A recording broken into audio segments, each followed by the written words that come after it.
Last में इसमें पाठ परिचय। प्रेमचंद के फटे जूते, हरिशंकर प्रसाई। इसमें कल हमने आपको हरिशंकर प्रसाई जी का जीवन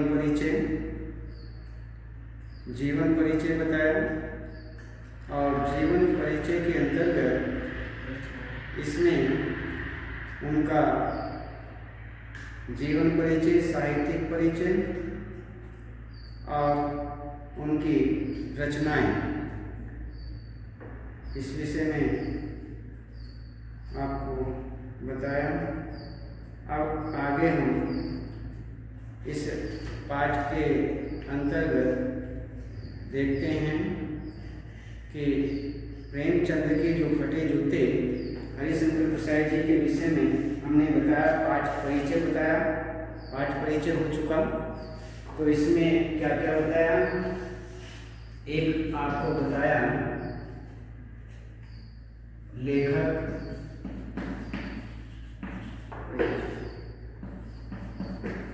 हरिशंकर प्रसाई।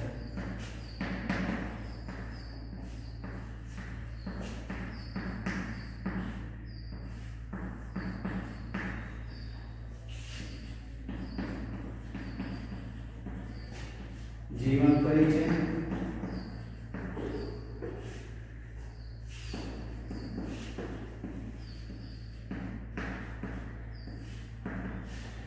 रचनाएं और अन्य पाठ परिचय।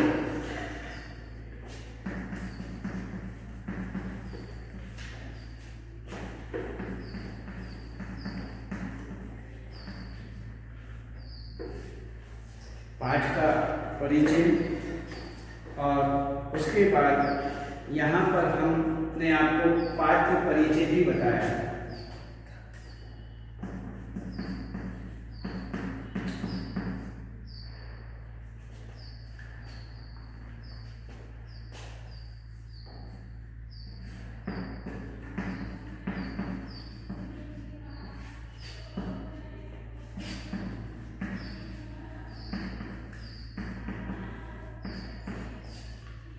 पात्र परिचय भी बताया प्रेमचंद, और उसके बाद इसमें आता है पाठ का सारांश।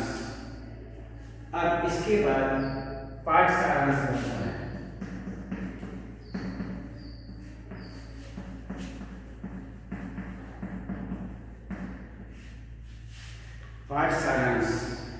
पाठ सारांश में इसमें देखिए कुछ यहाँ पर शीर्षकों के माध्यम से हम इस पाठ के सारांश को देखते हैं। इसमें सबसे पहला शीर्षक है प्रेमचंद का फोटो।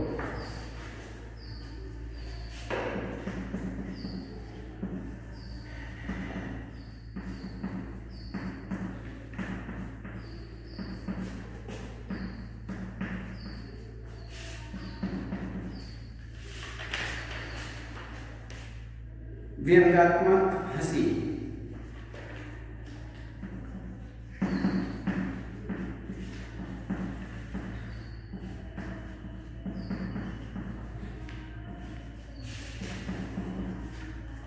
उसके बाद प्रेमचंद की व्यंग भरी मुस्कान,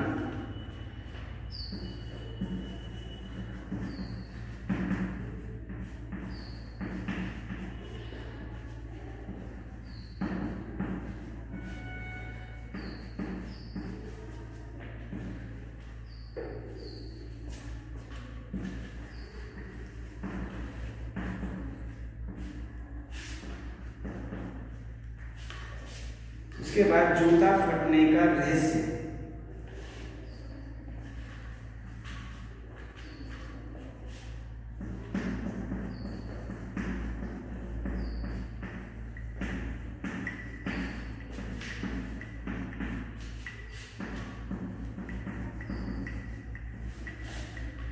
जूता फटने का रहस्य।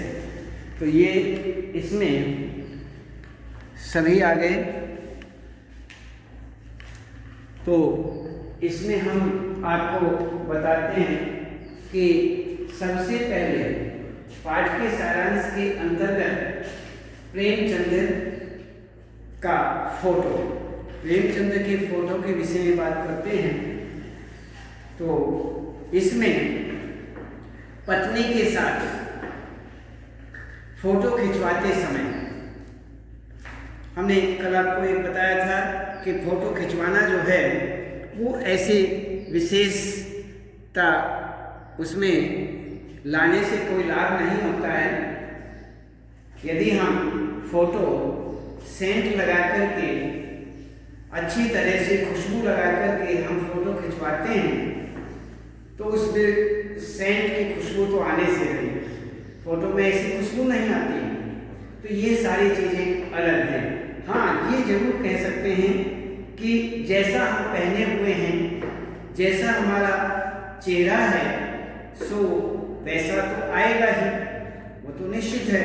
फोटो केवल वही आकृति बनाता है जैसी आकृति उसके सामने होती है, वैसी ही आकृति वो बना देता है, बस वही फोटो होता है। तो उसी के विषय में बताते हैं कि पत्नी के साथ फोटो खिंचवाते समय जो प्रेमचंद जी हैं उनके सिर पर किसी मोटे कपड़े की टोपी, कुर्ता और धोती पहने हुए हैं। टोपी लगाए हुए हैं, धोती पहने हुए हैं, कुर्ता पहने हुए हैं। इसी प्रकार से वो फोटो खिंचवाते हैं। कोई विशेष बात नहीं कि पैंट शर्ट और फर्स्ट क्लास ये क्रेज होनी चाहिए, नहीं, और बढ़िया बढ़िया कपड़े होने चाहिए जो नंबर 1 हो, तो ऐसा नहीं। तो इसमें गालों की हड्डियां उभर आई हैं, गालों की जो हड्डियां हैं वो निकल आई हैं। वो हड्डियां ऐसा नहीं कि इतने तंदुरुस्त हैं कि उनके शरीर सामने मुंह के गालों की जो हड्डियां हैं वो दिखाई न दे रही हों, ऐसी दिखाई दे रही हैं, पर घनी मूंछों के कारण, मूंछें बहुत हैं, मूंछों के कारण चेहरा जो है भरा भरा सा दिखाई देता है। पांवों में कैनवस के जूते हैं, फीतों की लोहे की पतरी भी निकल गई है, फीतों के सामने एक पतरी सी लगी रहती है वो भी निकल गई है, सामने से धागे धागे से दिखाई दे रहे हैं। बाएं जूते में बड़ा सा छेद होने के कारण अंगुली बाहर निकल रही है, उसमें आगे से जूता फट गया है। लेखक सोचता है कि यदि फोटो खिंचवाने की ऐसी पोशाक है, फोटो खिंचवाने में ऐसी पोशाक है तो घर में या इधर उधर मेहमानों में पहनने के लिए कैसी पोशाक होगी। तो कहते हैं यदि ऐसी पोशाक है तो वास्तव में दैनिक जीवन की कैसी होगी, अर्थात जो रोजमर्रा में जो कपड़े पहने जाते हैं वो किस प्रकार के होंगे, अर्थात वो तो इससे भी निम्न श्रेणी के होंगे, इससे भी ज्यादा खराब होंगे, ऐसा अनुमान लगाते हैं। लगता है प्रेमचंद अंदर बाहर की अलग अलग पोशाक रखने वाले इंसान नहीं है। लेकिन यहाँ क्या हुआ, यहाँ है कि जैसा सामने दिखाई दे रहा है प्रेमचंद वैसे ही हैं, अलग नहीं है। जैसा यहाँ दिखाई देता है कि पहने हुए हैं, धोती कुर्ता टोपी आदि पहने हुए हैं और जूते इनके फटे हुए हैं, फीते जो आगे की पतली है वो भी निकल चुकी है, ऐसे जूते हैं और वह सामने दिखाई दे रहे हैं। हमारा अपना अनुमान है कि जब यहाँ फोटो खिंचवाते हुए ऐसे हैं, ऐसी पोशाक पहने हुए हैं तो घर में रोजाना कैसे पहनते होंगे, ये उनका अपना अनुमान है लेखक का। लेकिन प्रेमचंद जो हैं वो अंदर से भी और बाहर से भी एक से ही रहते हैं। यहाँ यदि बाहर हैं सो भी वो वैसे ही हैं जैसे अंदर थे, अर्थात अंदर चले जाएंगे, घर चले जाएंगे, वहां भी ऐसे के ऐसे ही रहेंगे, तो वह एक समान रहने वाले हैं।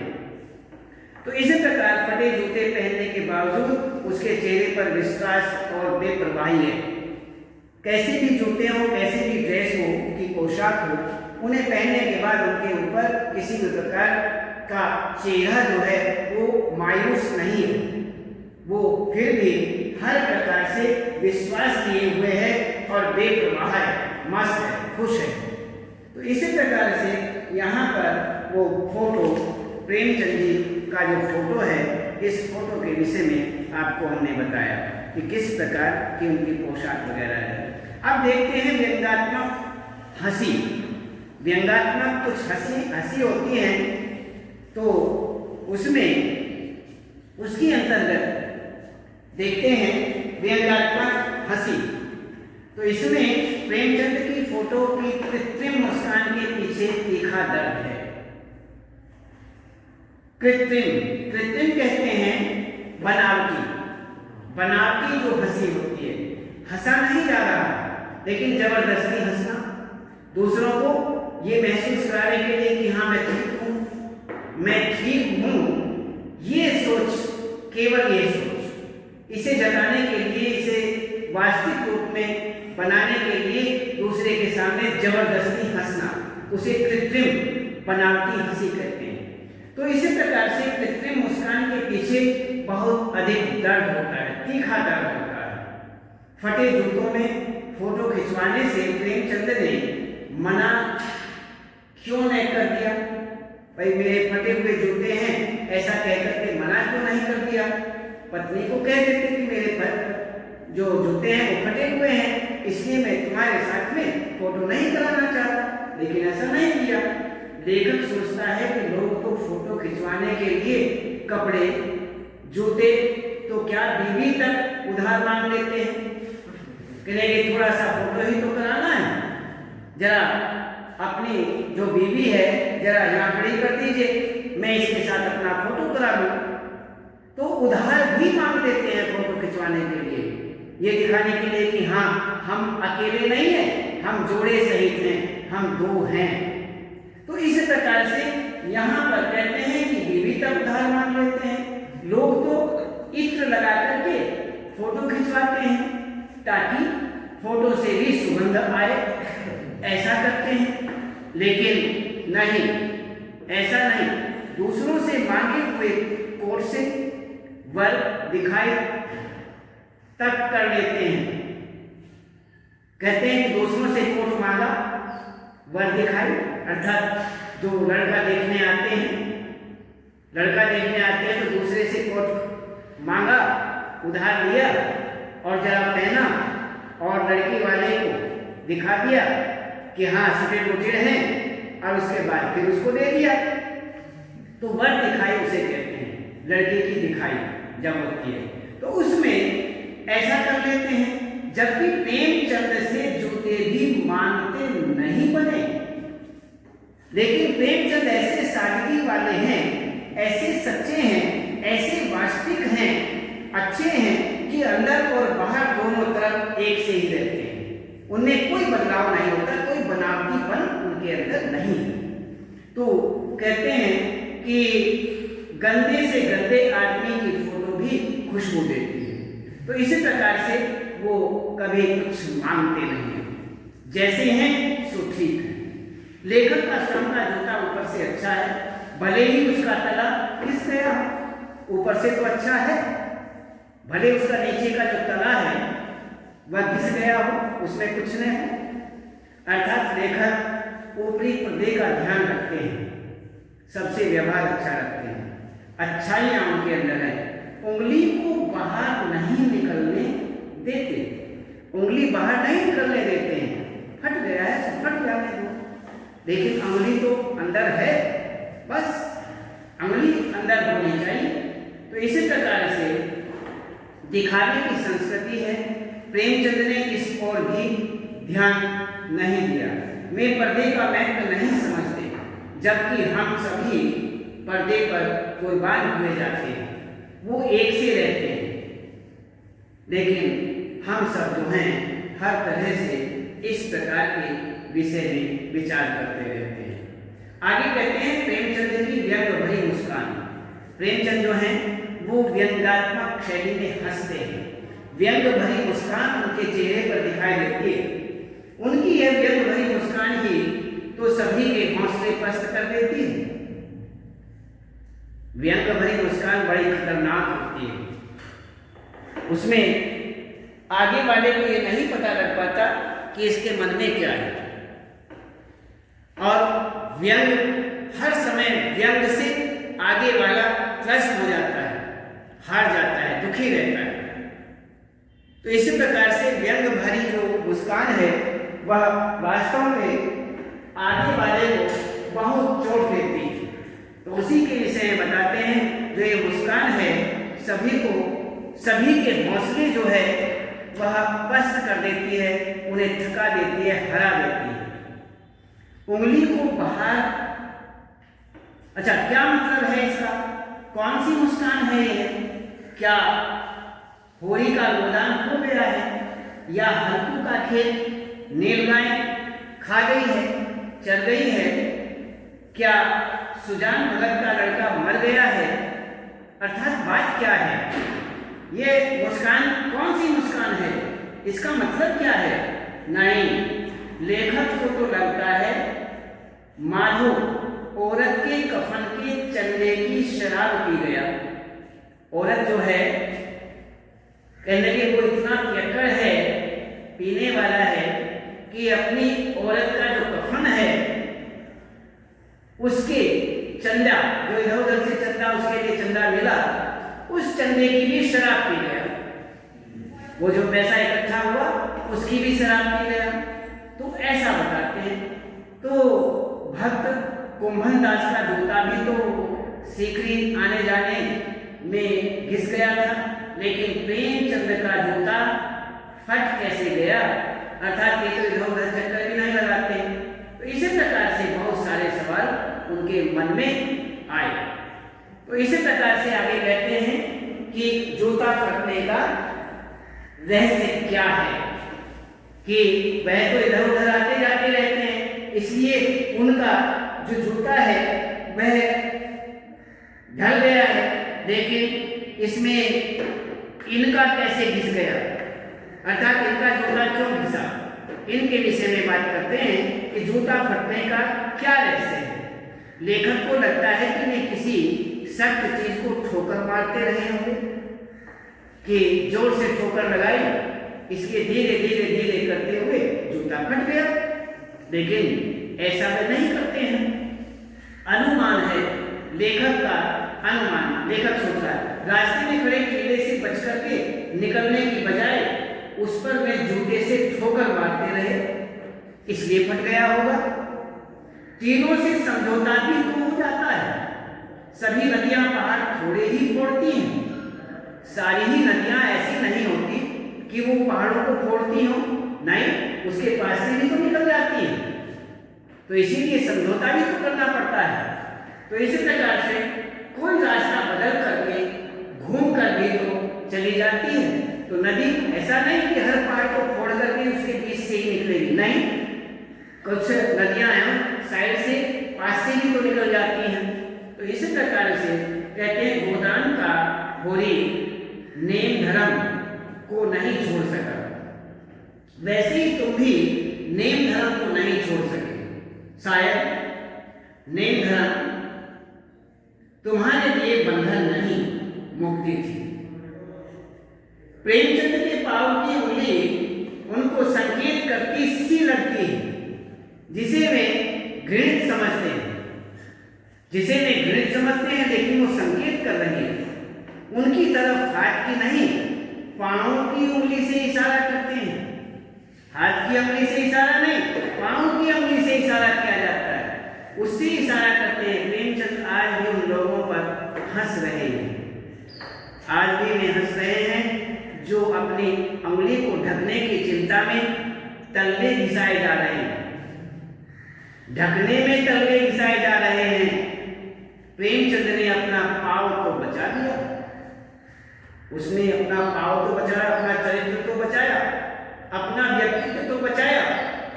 और बहुत ऐसे हैं कि वह अपने व्यक्तित्व, अपने चरित्र को भी नहीं बचा पाते।